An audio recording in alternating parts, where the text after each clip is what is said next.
মাঠে নামার আগেই শুরু হয়ে গেল মানসিক যুদ্ধ। ইংল্যান্ডের মাটিতে 5 টেস্টের সিরিজ, আর তার আগেই বাজতে শুরু করে দিয়েছে লড়াইয়ের ঘণ্টা। শার্দুল ঠাকুরের কণ্ঠে ঝরে পড়ছে এবার কনফিডেন্স। প্রথম টেস্ট ম্যাচ শুরুর ঠিক দুদিন আগে তিনি জানিয়ে দিলেন, ইংল্যান্ডকে চমকে দিতে এবার রেডি হয়ে গেছে টিম ইন্ডিয়া।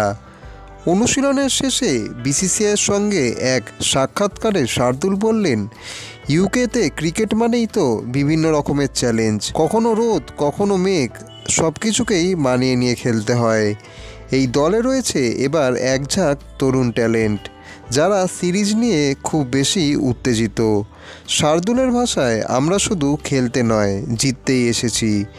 ঘরের বাইরে টেস্ট সিরিজ জেতার একটা আলাদা মজা আছে। 2021 সালের সেই অসাধারণ সিরিজের স্মৃতি টেনে এনে শার্দুল আলো বললেন, লর্ডস আর ওভালের জয় এখনও মনে দাগ কেটে আছে। এবার সেই অভিজ্ঞতাকে কাজে লাগিয়ে আমরা আরও ভালো কিছু করতে চাইছি। বন্ধুরা, আপনাদের কি মনে হয়, বিরাট কোহলি আর রোহিত শর্মা ছাড়া কি শুভমান গিল পারবেন কঠিন এই চ্যালেঞ্জ সামলাতে? কমেন্টসে আপনাদের মতামত অতি অবশ্যই জানান।